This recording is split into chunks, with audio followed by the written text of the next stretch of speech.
La Minute, Crooner Attitude. Jean-Baptiste Tuzet.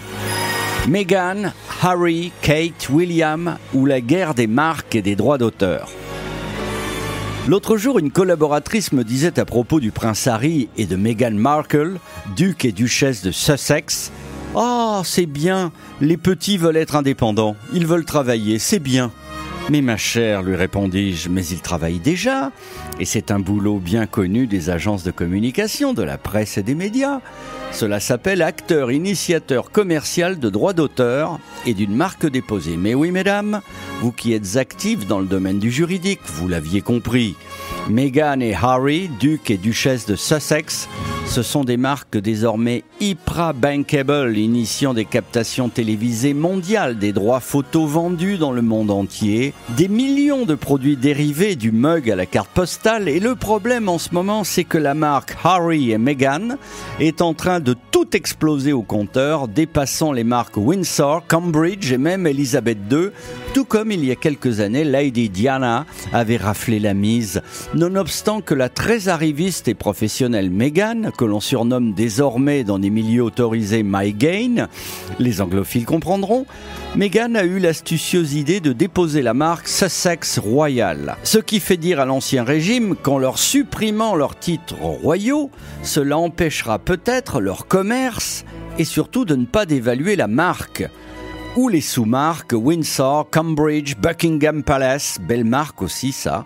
Vous l'aurez compris, depuis le film Le mariage du siècle avec Anémone et Thierry Lhermitte en transfuge d'un couple princier monégasque, tout le monde a bien compris la mécanique maintenant. Et du coup, la petite Meghan, plutôt que de travailler pour les droits de la couronne et prendre son dû en fin d'année, sa rémunération, elle a décidé de faire cavalière seule, chauffant tablant son nounours, Harry, contre toute la famille, pour prendre leur indépendance et rafler tous les droits, tout en dévaluant au passage ceux de Grandmammy et ceux du frère William, dont l'épouse Kate joue actuellement le jeu contraire de Meghan, en voyageant low cost et en paradant avec une bague à 6 €. Attention, ça pourrait bien marcher. Bon, en tout état de cause, un seul mot tout de même. Gentlemen, ladies, to the Queen.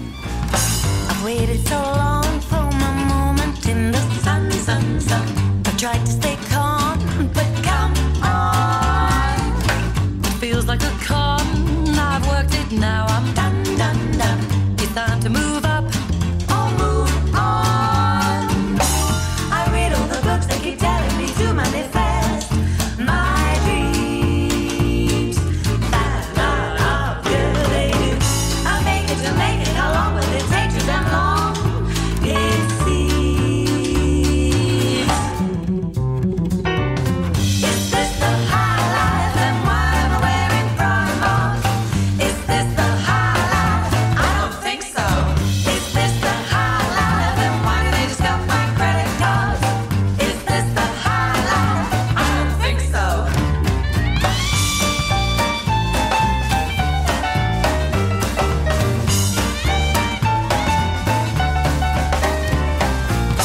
I've written a song just to stop me feeling numb. The numbers were drawn and I got none. But hey, where I'm from, all that matters is to have some fun. So keep banging on that drum. I read all the books, they keep telling me to manifest my dreams. That good they do. I'll make it, but give me a break. I don't need to be queen.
Retrouvez la Minute Crooner Attitude de Jean-Baptiste Tuzet en podcast sur le crooner.fr.